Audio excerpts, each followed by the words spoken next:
Hello दोस्तों, आल्टेक info YouTube channel में आप सभी का स्वागत है। आज इस वीडियो में जानेंगे कि फोटो फ्रेम किस तरह से की जाती है। यदि आपके पास कोई छोटी साइज की फोटो आई है या जॉइंट फोटो आई है तो उसको किस तरह से हम फोटो फ्रेम कर सकते हैं, बड़ी फोटो बना सकते हैं, यह सब सीखेंगे हम इस वीडियो में। तो वीडियो को पूरा जरूर से देखें। तो चलिए शुरू करते हैं और फोटो फ्रेम करना स्टार्ट करते हैं। आज मेरे पास एक जॉइंट फोटो आई है जिसमें से मुझे एक फोटो को फोटो फ्रेम बनाना है, मतलब कि एक फोटो को क्रॉप करके उसे फोटो फ्रेम कर देना है।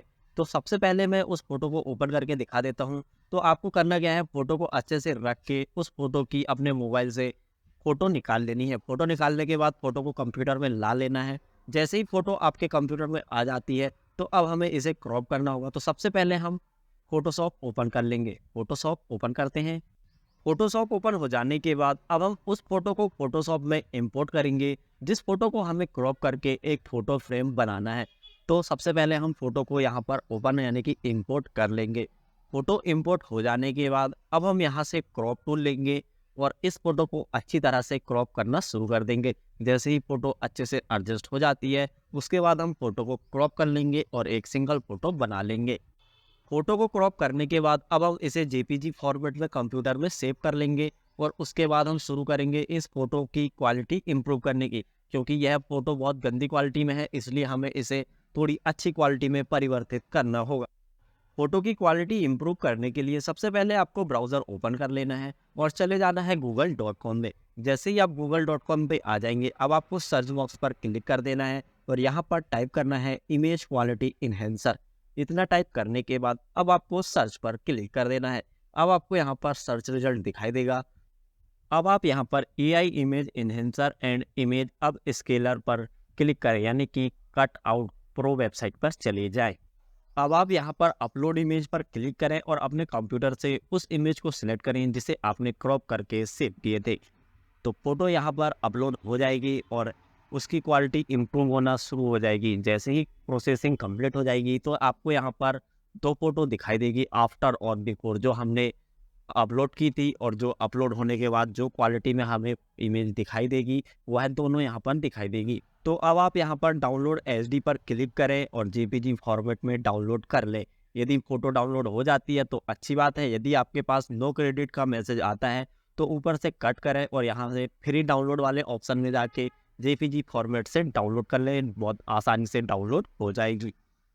फोटो डाउनलोड हो जाने के बाद अब आप उसे ओपन करके देखें और आप देखेंगे कि पहले से अच्छी क्वालिटी में आपकी फ़ोटो हो गई है, मतलब कि उसमें थोड़ी इम्प्रूवमेंट हो गए हैं। अब हम इसे बहुत आसानी से थोड़ी एडिटिंग की मदद से फ़ोटो फ्रेम कर पाएंगे। तो चलिए इस फ़ोटो को रख लेते हैं फ़ोटोशॉप में और एडिटिंग शुरू करते हैं।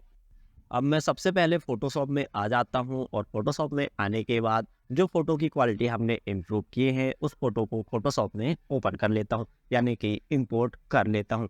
अब यहाँ पर फ़ोटोशॉप में हमारी जो फ़ोटो है वह इंपोर्ट हो चुकी है। अब मुझे फ़ोटो में थोड़ा सा करेक्शन करना होगा, लाइट और कलर। तो उसके लिए सबसे पहले मैं फ़िल्टर में जाऊँगा और यहाँ पर हमें एक ऑप्शन मिल जाता है कैमरा रो फिल्टर। जैसे हम इस पर क्लिक करेंगे तो हमारी फ़ोटो न्यू पेज में ओपन हो जाती है। सबसे पहले मैं यहाँ पर बेसिक पर क्लिक करूँगा और जो फ़ोटो की लाइट है उसे एडजस्ट करने लगूँगा। यहाँ पर जो भी फीचर्स है उसे आपको कम ज़्यादा करके देखना होगा जिससे भी आपकी फ़ोटो अच्छा लुक दिखाई दे, आपको वहाँ पर सेट कर लेना है। तो बेसिक के सभी फीचर को हम फटाफट से एक एक करके आगे पीछे करके देखेंगे, जिसमें लुक अच्छा दिखाई देगा उसको वहीं पे छोड़ देते हैं। तो बेसिक कंप्लीट करता हूँ। जैसे जैसे मैं लाइट के फीचर्स को आगे पीछे करता हूँ वैसे वैसे ही फ़ोटो में सुधार आते जाता है और फ़ोटो हमारी अच्छी दिखाई देने लग जाती है। बेसिक कंप्लीट करने के बाद अब मैं डिटेल्स में जाऊँगा और तीनों ऑप्शन को थोड़ा थोड़ा बढ़ा दूँगा। आपको कोई भी ऑप्शन को बहुत ज़्यादा नहीं बढ़ाना है और आपको पिक्चर्स को देखते हुए ही काम करना है कि वह ज़्यादा बेकार भी दिखाई ना दे। अब मैं कलर मिक्सर पे जाऊंगा और सभी कलर ऑप्शन को एक एक करके थोड़ा थोड़ा आगे पीछे करके देखूंगा। जो भी कलर ऑप्शन मुझे अच्छा लगेगा मैं उसे वहाँ पे छोड़ देता हूँ। तो मैं जल्दी जल्दी से सभी कलर करेक्शन कंप्लीट कर लेता हूँ और फिर यहाँ से कैमरा रो फिल्टर को पूरा ऑप्शन को करने के बाद हम यहाँ पर ओके पर क्लिक कर देंगे जिससे कि हमारी फ़ोटो पहले से बहुत बेहतर दिखाई देगी। इतना करने के बाद अब हम यहाँ पर पहले का और बाद का लुक देखते हैं। पहले का लुक और बाद का लुक देखकर हम स्पष्ट समझ जाते हैं कि हमने अब तक जो काम किए हैं वह बहुत अच्छा है और पहले से फ़ोटो बहुत अच्छी लुक में दिखाई दे रही है। अब मैं फ़ोटो का लेवल थोड़ा इंक्रीज़ करूँगा, तो यहाँ पर कंट्रोल एन दबाऊँगा जिससे कि लेवल्स ओपन हो जाएगा और जो 3 डॉट दिखाई दे रहे हैं, नीचे एरो दिखाई दे रही है, उनको आगे-पीछे स्लाइड करके फ़ोटो का कलर करेक्शन यानी कि लाइट करेक्शन को और अच्छा बना लूँगा। अब कंट्रोल एम दबाना है जिससे कि कर्व ओपन हो जाएगा और लाइट को थोड़ा बढ़ा लेना है। जैसे ही हम लाइट को थोड़ा बढ़ाएँगे, तो फ़ोटो की लाइट थोड़ी और बढ़ जाएगी। अब मैं मेन्यू में जाके इमेजेस पर क्लिक करूंगा और यहाँ पर एडजस्टमेंट में चले जाऊंगा। यहाँ पर मुझे कलर बैलेंस पर क्लिक करना है और यहाँ पर जो भी कलर डाउन दिखाई दे रहा है उसे कम ज़्यादा करके देखना है और जो भी कलर अच्छा लगे उसे वहाँ पे रोक देना है जिससे कि हमारा थोड़ा जो कलर आउट दिखाई दे रहा है वह कलर कलेक्शन हो जाएगा। अब हमें फ़ोटो के बैकग्राउंड को थोड़ा ब्लर करना है, तो उसके लिए हम सेलेक्ट में जाएंगे। सेलेक्ट में आने के बाद सब्जेक्ट पर क्लिक करेंगे और जिससे कि हमारा जो सब्जेक्ट है वह सिलेक्ट हो जाएगा। सब्जेक्ट सेलेक्ट हो जाने के बाद अब हम यहाँ पर सेलेक्ट वाले टूल पर चले जाएंगे। सेलेक्ट वाले टूल पे आ जाने के बाद अब हम यहाँ पर राइट क्लिक कर देंगे और यहाँ पर सेलेक्ट इनवर्स पर क्लिक करेंगे। जैसे ही हम सेलेक्ट इनवर्स करेंगे तो जो बैकग्राउंड है वह सेलेक्ट हो जाएगा। अब बैकग्राउंड को ब्लर करने के लिए अब हम यहाँ पर सेलेक्ट में जाएंगे सबसे पहले, फिर से कि फिल्टर में आ जाने के बाद ब्लर और यहाँ से गॉसियन ब्लर पर क्लिक करेंगे। अब आप यहाँ पर इस एरो की मदद से जितना भी आप ब्लर करना चाहें उसको यहाँ पर स्लाइड करके देख सकते हैं कि आपको कितना ब्लर करना है, आप उसके हिसाब से यहाँ पर सेट कर सकते हैं। और जैसे ही आपका ब्लर कंप्लीट लगे उसके बाद आपको ओके पर क्लिक कर देना है। तो अब आपको कंट्रोल डी करके देखना है कि आपका जो बैकग्राउंड है वह काफ़ी हद तक ब्लरी इफेक्ट दिखाई दे रहा है। अब हम यहाँ पर आफ्टर और बिफोर भी देख सकते हैं। पहले हमारी फ़ोटो ऐसी थी और अब हमारी ऐसी फ़ोटो बन गई है।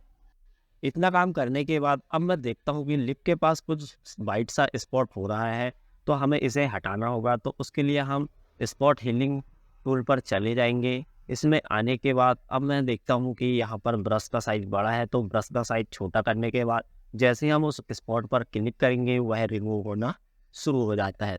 इस तरह से हम उस स्पॉट को अच्छी तरह से रिमूव कर देंगे। और आप यहाँ पर नोटिस करेंगे कि जो लिप है वह काफ़ी ब्लैक दिखाई दे रहे हैं, तो हमें इन पर भी काम करना पड़ेगा, मतलब कि इनको थोड़ा वाइट करना पड़ेगा हल्का सा, ताकि वह चेहरे से मेल खाए। तो सबसे पहले हम यहाँ से उनको सेलेक्ट कर लेंगे, मतलब कि जो लिप्स है सिर्फ उनको ही सेलेक्ट करेंगे, उनके आसपास का एरिया कुछ इस तरह से। आप भी इस तरह से ही उसे सेलेक्ट कर लेना। सेलेक्ट करने सबसे पहले हमें फेदर दे देना है। फेदर देने के बाद कंट्रोल एम करना है और यहाँ पर थोड़ा सा स्किन लाइट बढ़ा देना है। अब आप देखेंगे कि जो लिप का जो कलर है थोड़ा सा लाइट हो चुका है, अब यहाँ पर थोड़ा अच्छा दिखाई देने लगा है। मुझे अभी भी कुछ एरियाज यहाँ पर काफ़ी ब्लैक दिखाई दे रहे हैं, जैसे कि आइज़। अब मैं जो ब्लैक एरिया है उनको जल्दी जल्दी से सिलेक्ट करूँगा। सेलेक्ट करने के बाद फेदर लगा देते हैं। फेदर लगा के हम कंट्रोल एम करके कर्व ओपन करके इन्हें भी अच्छे से लाइट अप कर देते हैं, जिससे कि फ़ोटो हमारी एक अच्छी लुक में दिखाई दे। उसके बाद चलेंगे हम नेक्स्ट स्टेप में। अब मैं यहाँ पर क्लियरली देख पाता हूँ कि गले के नीचे थोड़ा हमें लाइट ज़्यादा दिखाई दे रहा है, तो उसे भी हमें एडजस्ट करना पड़ेगा। यहाँ पर हम हीलिंग ब्रश टूल और यहाँ पर कर्व कट टूल का उपयोग करके लाइट कम करेंगे और हीलिंग ब्रश टूल के मदद से जो भी प्रॉब्लम आ रही है उनको सॉल्व करेंगे। इतना करने के बाद हमारा जो लाइट ज़्यादा दिखाई दे रहा है वह नॉर्मल आ जाता है। तो मैं जल्दी जल्दी से यह सब करने की कोशिश करता हूँ और उसके बाद फिर से कि नेक्स्ट स्टेप पे चलेंगे। इतना सभी काम करने के बाद अभी भी मुझे गले और चेहरे की लाइट अच्छी दिखाई नहीं दे रही है, मुझे उसमें कुछ इम्प्रूवमेंट और करना होगा। तो मैं यहाँ से फटाफट उनको सेलेक्ट करके किसी की लाइट ज़्यादा करता हूँ, किसी की लाइट कम करता हूँ और इमेज में जाके एडजस्टमेंट में जाके कलर बैलेंस को फिर से कि अच्छे से करता हूँ, जिससे कि फ़ोटो में एक परफेक्ट लाइटिंग आए, परफेक्ट कलर आए, परफेक्ट लुक आए, ताकि जो कस्टमर है वह थोड़ा सेटिस्फाई हो, उसे अपने मनी जो उसने मुझे दिया है वह वेस्ट ऑफ मनी ना लगे। तो जल्दी जल्दी मैं वह सभी काम भी कर लेता हूँ, जिससे कि कलर करेक्शन कंप्लीट हो जाए। इतना सब करने के बाद अब हम जब भी फोटो को देख रहे हैं तो हमें बैकग्राउंड से काफ़ी लाइट आते हुए दिखाई दे रही है। तो इसका मतलब है कि हमें बैकग्राउंड से जो आने वाली लाइट है उसे कम करना होगा। तो उसके लिए सबसे पहले हम जाएंगे सेलेक्ट में और सब्जेक्ट को सिलेक्ट कर लेंगे। सब्जेक्ट सिलेक्ट हो जाने के बाद अब हम सेलेक्ट इन्वर्स कर देंगे, जिससे कि हमारा बैकग्राउंड सेलेक्ट हो जाएगा। और उसके बाद कंट्रोल एम करके कर्व ला के जो बैकग्राउंड का लाइट है उसे कम कर देंगे। जैसे ही हम बैकग्राउंड का लाइट कम करेंगे तो यहाँ पर हमें काफ़ी कम लाइट आती हुई दिखाई देने लगेगी। अब हम फोटो में ऊपर देखते हैं तो हमें एक वाइट स्पॉट दिखाई देता है जहाँ से काफ़ी लाइट आती हुई नज़र आती है। तो इसका मतलब है कि हमें उसे भी छुपाना होगा। तो अब हम हीलिंग स्पॉट ब्रश पर जाएंगे और यहाँ पर ऊपर जो भी वाइट स्पॉट दिखाई दे रहा है उस पर क्लिक कर करके उस वाइट स्पॉट को हटा देंगे। जैसे ही हम उस पर क्लिक करते हैं वाइट स्पॉट हटना शुरू हो जाता है। तो इस तरह से आप भी किसी भी स्पॉट को रिमूव कर पाएंगे। अब हमें A4 साइज का एक नया पेज ले लेना है और नया पेज लेने के बाद जो फोटो हमने अच्छे से एडिट किए हैं उसको उस पर इम्पोर्ट कर लेना है या फिर ओपन कर लेना है। जैसे ही हम फोटो को ओपन करेंगे A4 साइज में तो यहाँ पर वह फोटो हमें एक छोटे आकार में दिखाई देगी। तो हमें पेज के हिसाब से अच्छे से सेट कर लेना है। A4 साइज के पेज में फ़ोटो को अच्छे से सेट करते समय हमें यहाँ पर ध्यान रखना होगा कि यदि हमें फ़ोटो के नीचे कुछ भी लिखना है तो हमें थोड़ी स्पेस छोड़नी होगी ताकि हम वहाँ पर कुछ भी लिख सके। अब यदि हमें फ़ोटो में कुछ भी लिखना है तो फ़ोटो में नीचे लिखने के लिए हम नीचे एक रेक्टेंगल ला लेंगे जो कि वाइट कलर का होगा। और हमें जो भी यहाँ पर नाम और अंतिम तिथि लिखना है वह हम लिखना शुरू कर देते हैं। नाम और अंतिम तिथि लिखने के बाद अब हम इस A4 साइज की जो फोटो हमने बना रखे हैं उसे अपने कंप्यूटर में सेव कर देते हैं। तो चलिए जल्दी जल्दी मैं नाम लिख कर फोटो को सेव कर देता हूँ।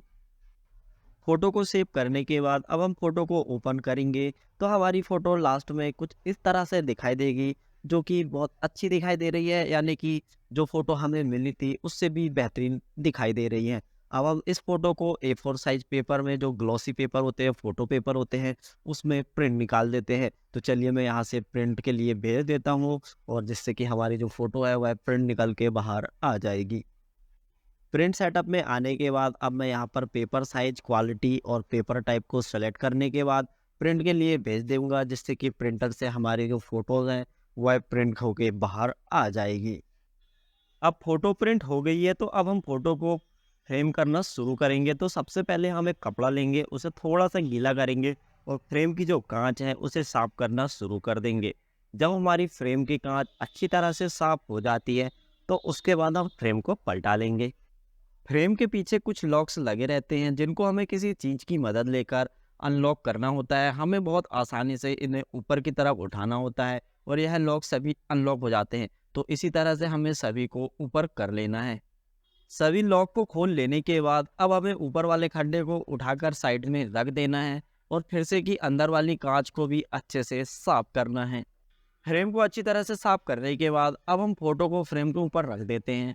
अब हम देखते हैं कि आइट साइड से फोटो थोड़ी बड़ी हो रही है। इसका मतलब है कि हमें थोड़ा सा आइट साइड से क्रॉप कर लेना है, जिसके बाद फोटो फ्रेम में अच्छी तरह से फिट हो जाएगी।